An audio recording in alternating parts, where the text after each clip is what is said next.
Wilfred Gordon McDonald Partridge, written by Mem Fox and illustrated by Julie Vivas.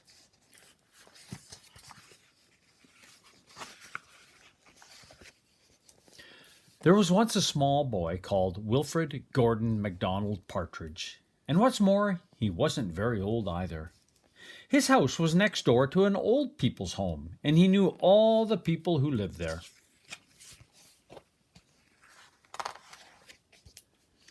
He liked Mrs. Jordan, who played the organ. He listened to Mr. Hosking, who told him scary stories. He played with Mr. Tippet, who was crazy about cricket.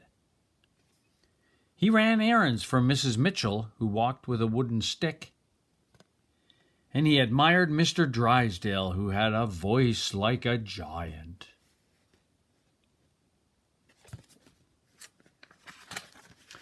But his favorite person of all was Miss Nancy Allison Delacourt Cooper, because she had 4 names just as he did.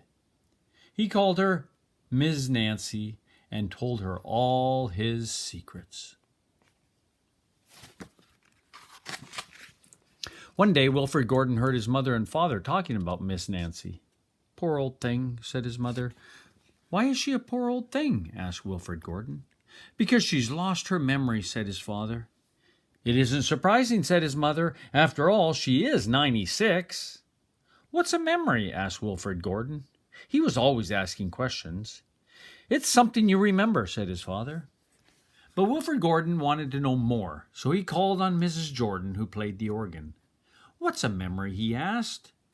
"Something warm, my child, something warm." He called on Mr. Hosking, who told him scary stories. "What's a memory?" he asked. "Something from long ago, me lad, something from long ago." He called on Mr. Tippet, who was crazy about cricket. "What's a memory?" he asked. "Something that makes you cry, my boy, something that makes you cry." He called on Mrs. Mitchell, who walked with a wooden stick. "What's a memory?" he asked. "Something that makes you laugh, my darling, something that makes you laugh." He called on Mr. Drysdale, who had a voice like a giant. "What's a memory?" he asked. "Something as precious as gold, young man, something as precious as gold."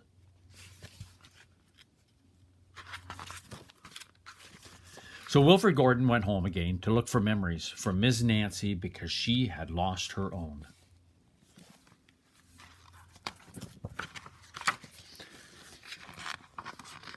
He looked for the shoebox of shells he had found long ago last summer and put them gently in a basket.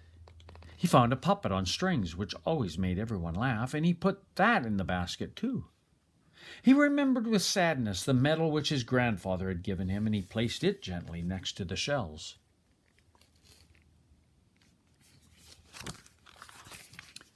Next, he found his football, which was as precious as gold, and last of all, on his way to Miss Nancy's, he went into the hen house, took a fresh, warm egg from under a hen.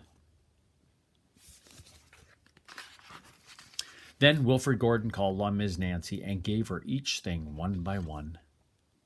"What a dear, strange child, to bring me all these wonderful things," thought Miss Nancy. Then she started to remember.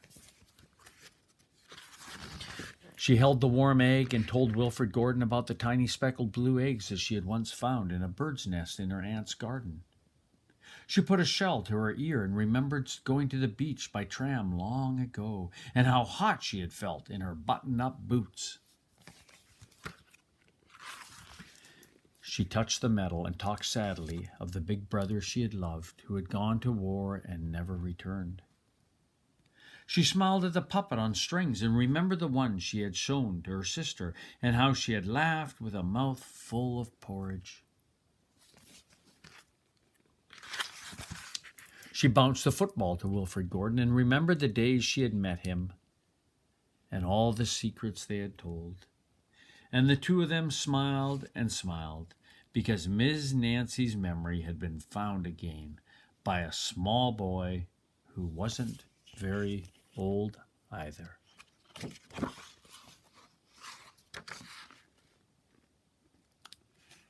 That's the end.